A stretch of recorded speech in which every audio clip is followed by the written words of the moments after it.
যখন আমার এই এপিসোডটা আপনারা দেখেছেন তখন নির্বাচনের ফলাফল পাইয়া গেছেন মনে হয় সবাই। বিএনপি যা প্রেডিক্ট করেছিল তাই সম্ভবত পাইছে 200-র বেশি সিট, কোথায় যেন দেখলাম 208টা। বিএনপি সরকার গঠন করবে। আমাদের তো বিজয়ী দলকে মুক্ত কণ্ঠে অভিনন্দন জানানো উচিত, তাই না?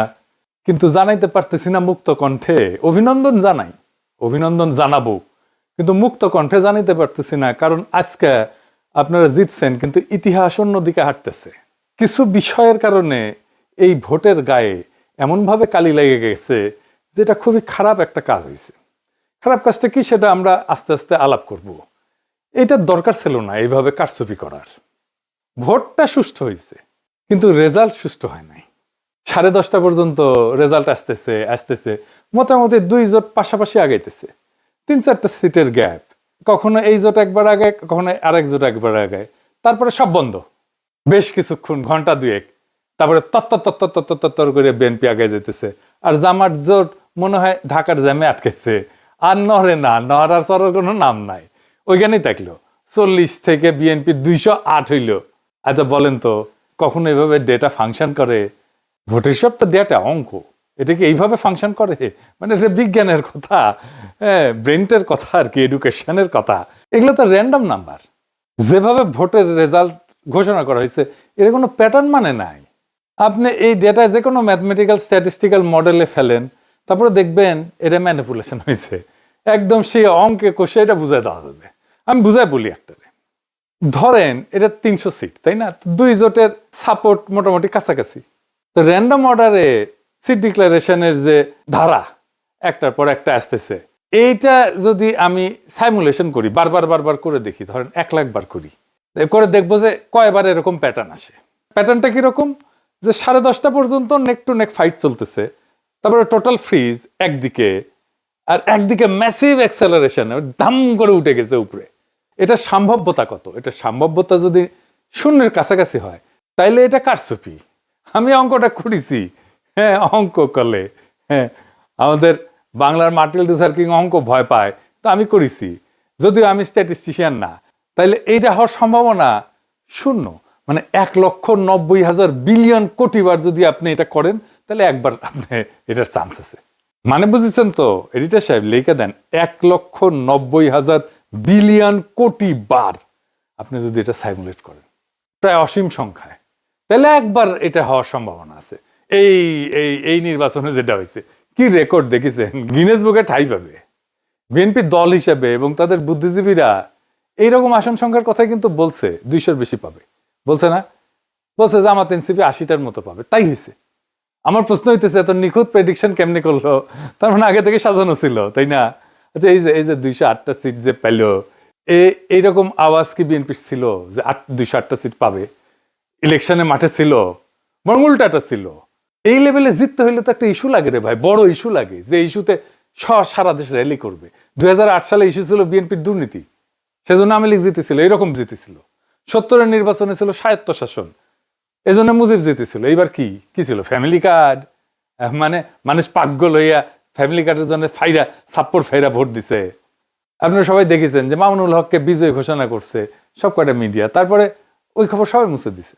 তারপরে দেখি ববি আজাদ জয়, এরকম তো অনেক আসন হয়েছে। এমনকি তারেক রহমানের আসন হয়েছে, 3,500-এর ব্যবধান ছিল, 17টা কেন্দ্র বাকি ছিল গোনা, তারেক রহমানকে বিজয়ী ঘোষণা করে দিছে। তারেক রহমানের প্রতিদ্বন্দ্বী লিখছে, এটা আমি স্ক্রিনশট নিয়ে রাখছি। ওই সময় খুলনাতে মিয়া গোলাম পারোয়ার কত ভোটে হাঁটছে জানেন? 2,000 ভোটে মাত্র। শুধু জামাত 5,000-এর কম ভোটে হাঁটছে এরকম আসনের সংখ্যা কত জানেন? 53টা। মূলত এই 53টা আসনে কারচুপি করে হারানো হয়েছে জামাতকে। কেউ কেউ বলে এটা 70টা। জামাত তাইলে প্রকৃতপক্ষে আসনগুলোতে জিতছে, কিন্তু ডিপ স্টেট সংখ্যা কমায় কয়টা দিতেছে? 70টা না কয়টা যেন দিতেছে, খয়রাতি। এটা তো বিএনপির শক্তি না, এটা ডিপ স্টেট, আওয়ামী লীগ আর প্রশাসনের শক্তি। তার উপরে ভর করে তারেক রহমান দেশ চালাবে। কেমন চালাবে বুঝেন? আমাদের প্রতিপক্ষ তো বিএনপি না, আমাদের প্রতিপক্ষ BNP plus Awami League plus deep state plus India. প্রয়াত ডক্টর আলী আকবর খান অর্থনীতিবিদ ছিলেন, সাবেক আমলা এবং তত্ত্বাবধায়ক সরকারের উপদেষ্টাও ছিলেন সাবেক।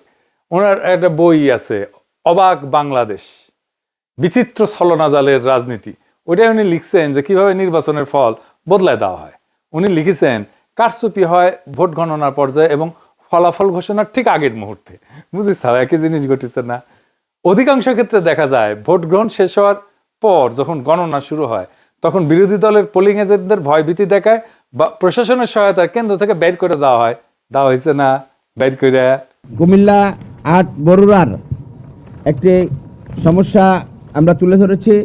সেখানে আজকে বিশেষভাবে ভোট শুরু হওয়ার কিছুক্ষণ পর থেকেই আমাদের 30টা সেন্টারের এজেন্ট থেকে তারা বের করে দেয়। রিটার্নিং অফিসারের পক্ষ থেকে দেই দিচ্ছি করে এবং পদক্ষেপ নিচ্ছি করে কথা বললেও কোনো পদক্ষেপ তিনি কার্যকর করতে পারেন নাই। এখন পটুয়াখালী মির্জাগঞ্জ এরকম সমস্যা আছে। আপনারা শরীয়তপুরেও একটি সমস্যা আছে, সেখানে বিভিন্ন আসনে সমস্যা তৈরি করেছে তারা। গোপালপুরের অধিকাংশ কেন্দ্রে এজেন্ট বের করে দিয়েছে, এরকম তথ্য আমাদের কাছে এসছে। পোলিং এজেন্টদের অনুপস্থিতিতে যখন ভোট গণনা করা হয় তখন আসল জনমত প্রতিফলিত হওয়া কঠিন হয়ে পড়ে। উনি লিখেছেন যে রিটার্নিং অফিসারের কার্যালয়ে, মানে যে ডিসি আর কি, সে রিটার্নিং অফিসার হয়, রিটার্নিং অফিসারের কার্যালয়ে ফলাফল পাঠানোর আগে যে সংকলন তৈরি করা হয় সেখানেই বড় ধরনের কারিগরি করা হয়। ফলে দিনের বেলায় দৃশ্যত শান্ত নির্বাচনও রাতের ফলাফল ঘোষণার সময় সম্পূর্ণ বদলে যাইতে পারে। দেখেছেন, একই কথা কয়ে গেছে গুরুজন। হ্যাঁ, কি চমৎকার কয়ে গেছে। এটাই ফলো করেছে আর কি, বুঝি চাও? এটাই জানে আমাদের অ্যাডমিনিস্ট্রেশন, এটাই জানে আমাদের প্রশাসন, এটাই জানে আমাদের ডিপ স্টেট। এই কাজই করে। এই নির্বাচনের ফলাফল একটা ইন্টারেস্টিং জিনিস দেখায়। আমরা গলে জাতীয় পার্টিকে ওয়াইপ আউট করে দিছি। রংপুর ছিল জাতীয় পার্টির দুর্গ। আওয়ামী লীগ বিএনপি 35 বছর ধরে চিত ধরাইতে পারেনি সেই দুর্গতে। আমরা এটা ফ্ল্যাট করে দিছি। আমরাই করছি, বিএনপি করে নাই। রংপুরে বিএনপি আওয়ামী লীগ কিচ্ছু করতে পারে নাই। সেখানে যে এনসিপি জামাত তাদের হারায় দিল, সেই এনসিপি জামাত দুর্বল না যে সারা দেশে হারিয়ে গেল। এই চিত্রটা, রংপুরের চিত্রই সারা দেশে হওয়ার কথা ছিল, হইল না। ডিপ স্টেট হইতে দিল না। এটা আসলে করার দরকার ছিল না। এই আকামটা করার দরকার ছিল না। ভোট খুবই সেন্সিটিভ জিনিস। মুজিব 1973-এ এই কিসিমের একটা নির্বাচন করে গাড্ডায় পড়েছিল। হাসিনা নির্বাচন না দিয়া এরকম কিসিমের নির্বাচন করে গাড্ডায় পড়েছিল। কাশ্মীর একটা নির্বাচনের ফল মানে নাই, এই জন্য অগ্নিগর্ভ হয়ে আছে কাশ্মীর না কতদিন থেকে। কি অবস্থা এখানে, এখনো শান্ত হয় নাই। আবারও বাংলাদেশে এই কাজ করা লাগলো। এ তো লজ্জা হয়ে থাকবে, শুধু লজ্জা না, একটা বিপদ হয়ে থাকবে। এই কালি গা থেকে যাবে না বিএনপির। এবং যারা ইঞ্জিনিয়ারিং করছে, যারা, তাদের এটা কাফারা দিতে হবে। এই জন্যে যে জামাত এনসিপি তো কম ভোট পায় নাই। হিসাব করে দেখেন পার্সেন্টেজে এই লোকগুলোর উপেক্ষা করবেন কিভাবে? আপনি জিতলে অসুবিধা নাই, জিতেন, ভোট নিয়ে যেতেন। যতগুলো সিট জনগণ দেয় সে কয়টা নিয়ে খুশি থাকেন না। আপনার অ্যাবসলিউট মেজরিটি লাগবে। লিসে হাউস যেতেই লিসে। উইনস্টন চার্চিল দ্বিতীয় বিশ্বযুদ্ধের সময় বিশাল বড় নেতা ছিল, তার প্যারালাল কেউ ছিল না। ব্রিটিশ মিডিয়ার সে একজন প্রিয় পাত্র ছিল আর কি। সেখানে যাইতো, সব জায়গায় মিডিয়া তাকে ছুটে যেত। মারাত্মক হাইপ তার, যেখানে যায় বিশাল সভা করে। তার মতো প্রোফাইল কারো নাই। সে দ্বিতীয় বিশ্বযুদ্ধের বিজয়ের নেতা। সেই যুদ্ধ শেষ হওয়ার পর এই নির্বাচন দেওয়া হয়েছে, গোহারা হারছে লেবার পার্টির কাছে। তাকে নিয়ে হওয়া হাইপ কই ভ্যানিশ হইল। আবার কিন্তু সে ঠিকই 5 বছর পরে নির্বাচনে জিতেছে। পাবলিকের মনে এরকম। চার্চিল যদি একটা বিশ্বযুদ্ধ জেতার পরে হারতে পারে, সেই তুলনায় আমরা কিছুই না। হারিছি, আমরা তো স্বীকার করি হারিছি। আমরা বিরোধী দল, অপোজিশন, কিন্তু আমরা রেসপন্সিবল অপোজিশন হইতে চাই। সামনের বার জিততে হবে। এই নির্বাচনের বিষয়ে যা যা আইনি ব্যবস্থা নেওয়া উচিত সেটা নিতে হবে। রেকর্ড রাখা জরুরি, সব ডকুমেন্টেশন রাখতে হবে। ভিডিও ডকুমেন্টারি কইরা পোলিং অফিসার, প্রিজাইডিং অফিসার যারা ছিল তাদের নাম টাম রাখতে হবে। নির্বাচন কমিশনে কারা কারা দায়িত্ব ছিলেন সবকিছু সহ প্রত্যেকটা কেন্দ্রে ভোটের ফলের কপি রাখতে হবে, স্বাক্ষর করা কপি। এই নির্বাচনে যা যা অনিয়ম হয়েছে সেটা ভিডিও ডকুমেন্টারি, ক্লিপ, অডিও সব আর্কাইভ করে রাখতে হবে। যে সমস্ত প্রার্থীকে হারায় দেওয়া হয়েছে তাদের পোলিং এজেন্টদের, কর্মীদের সাক্ষাৎকার ডকুমেন্ট করা উচিত। তারপর নির্বাচনের ক্যাম্পেইন করার সময় নারীদের উপরে যে হামলা করছে বিএনপি, সেগুলো ডকুমেন্টেশন থাকা উচিত। এই নির্বাচনে আমরা যে হাইপ তুলছিলাম সেটা তুলনাহীন। সেই জন্য সবাইকে আন্তরিক ধন্যবাদ। অসম্ভব কাজ করছেন আপনারা। কিন্তু সেটাকে ব্যালটে নিয়ে যাওয়ার জন্য যে আরো কিছু করণীয় ছিল সেটা আমরা ঠিক মতো করতে পারি না। এটা স্বীকার করা ভালো, বা করতে পারি নাই। ভোট কেন্দ্রগুলোতে পর্যাপ্ত কর্মী দেওয়া যায় নাই। বেশ কিছু আসনে বিদ্রোহী প্রার্থী ছিল, এটা আমাদের জন্য সমস্যা করছে। কোনো মিডিয়া নাই আমাদের সাথে, কেউ আমাদের কথা বলে না, লিখে না। ইলেকশন ক্যাম্পেইনে ইন্ডিয়া ইস্যু যেভাবে আসা দরকার ছিল সেভাবে আসে নাই। আমি জানি না কেন ওনারা আনেন না। ইন্ডিয়ারে অখুশি করবেন কিনা, ইন্ডিয়া যদি অখুশি হয়ে যায় সেটা ভেবে যদি না বলে থাকেন তাহলে তাদের বিপদ। নারীদের একটা রিজার্ভেশন ছিল, এটা কাটে নাই। নারী ইস্যুতে একটা স্পষ্ট লিখিত অবস্থান নেওয়া উচিত ছিল, সেটা না হয় নাই। আর ঐক্যটা ঠিক মতো ক্রিস্টালাইজ হইতে পারে নাই, মানে একদম শেষ মুহূর্তে হয়েছে ঐক্য। আর প্রশাসন তো পুরাই বিএনপির অনুগত, তার আজ্ঞাবহ হয়ে গেছিল। এরকম একটা অবস্থায় জিতে আসা খুবই ডিফিকাল্ট। তারপরে ক্যাম্পেইনটাকে আমরা এমন একটা জায়গায় পৌঁছায় নিয়েছিলাম যেখান থেকে মনে হয়েছে যে আমরা জিতে যাব, এবং আমাদের তো খুবই ভালো রেজাল্ট করার কথা ছিল। বিএনপিকে জিতলে খুব মার্জিনালি জিততে হতো। এখন কি করা উচিত জামাত এনসিপির? এখন করণীয় হইতেছে 3টা রাজনৈতিক এজেন্ডাকে কেন্দ্র করে জোটের রাজনৈতিক ভিত্তিকে সংগঠিত করা। 1 নাম্বার, একটা রেসপন্সিবল অপোজিশনের ভূমিকা নেওয়া। আমরা রেসপন্সিবল অপোজিশন হইলে আওয়ামী লীগ ফেরার রাস্তা বন্ধ হয়ে যাবে। এখনই নতুন সরকারের বিরুদ্ধে আন্দোলন সংগ্রাম করে খড়গহস্ত হওয়া উচিত হবে না। আমরা দেখি কি ডেলিভার করতে পারে বিএনপি। এই সরকার চালানো বিএনপির জন্য হানিমুন পিরিয়ড হবে না, অত্যন্ত জটিল হবে সরকার চালানো। আর যা যা প্রতিশ্রুতি দিছে সেগুলো ডেলিভার করতে ওদের ঘাম ছুটে যাবে। জামাত এনসিপি আন্দোলন করলে বলবে ওদের জন্য আমরা কাজ করতে পারি নাই, দায় চাপে দেবে আপনার উপরে। 2 নম্বর হইতেছে এই বিএনপি শাসন চালাইতে গেলে ভুল করবে, মিস্টেক করবে, অত্যাচার করবে, নিপীড়ন করবে, নির্যাতন করবে। আপনারা একটা হাসিনা 2 রেজিম দেখতে পারবেন। সেইখানে আমাদের খুবই ক্যালকুলেটিভ আন্দোলন গড়ে তুলতে হবে। এই যে দেখেন, ইলেকশনে জিতে আওয়ামী লীগের স্লোগান দিতেছে বিএনপি, একটা দুইটা শিবির ধরে ধরে জবাই কর।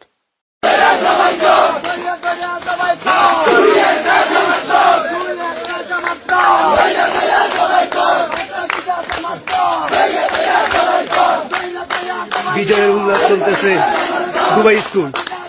শুনেছেন? শুধু তাই না, আজকে শিবির নেতাদের বাসায় হামলা করতেছে।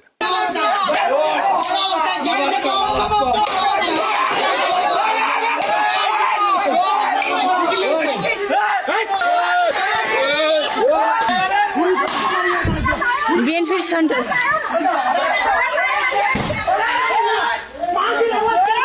বিএনপির সন্ত্রাস সকল। আপনি আর একটা আওয়ামী শাসন দেখবেন, লিগে রাখতে পারেন। আমরা আবার আগের সেই জায়গায় ফিরে গেলাম, 2008 সালে ফিরে গেলাম। এরপরের সময়গুলোও আবার রিপিট হবে। এবার হবে দ্রুত। হাসিনা 15 বছরে যা যা দেখছেন তা বছর 2-এর মধ্যে দেখে ফেলবেন। তারেক রহমানের যদি স্টেবিলিটি প্রায়োরিটি হইতো তাহলে ভোটটা তিনি ফেয়ার হইতে দিতেন। মানুষ একটা পরিবর্তন চাইছিল, তিনি পরিবর্তনটা ঠেকাই দিলেন।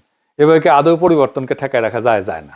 আর 3 নাম্বার স্ট্র্যাটেজি হইতেছে আজকে যেই শক্তি জামাত আর এনসিপির পিছনে দাঁড়াইছে সেই শক্তিকে সংহত কইরা পরের নির্বাচনের জন্য আজ থেকে প্রস্তুতি নেওয়া উচিত। এই নির্বাচন কিন্তু দেখাই দিল যে বাংলাদেশ এখনো গণতান্ত্রিক পরিপক্কতায় পৌঁছায়নি, কিন্তু এই ভোট প্রমাণ করলো একটা বিকল্প শক্তি উঠে এসছে। এই শক্তিকে আর থামানো যাবে না। আর বিএনপি যেহেতু আওয়ামী লীগ আর হাসিনার দেখানো পথেই যাইতেছে, তাই সে হাসিনার অন্তিম যে লক্ষ্য সেটার দিকেই যাবে। এটাই ইতিহাসের শিক্ষা। তবু আপনাদের জন্য শুভকামনা। আমরা লক্ষ্যে অবিচল থেকে আগায় যাব, জনগণকে সাথে নিয়ে যে আজাদির কাফেলা আমরা শুরু করছি তার সাথেই যাব। দেখা হবে রাজপথে, দেখা হবে লড়াইয়ের মাঠে, দেখা হবে আবারও আগামী নির্বাচনে। আমরা আরো শক্তিশালী হয়ে আপনাদের সামনে আসব। ইনকিলাব জিন্দাবাদ।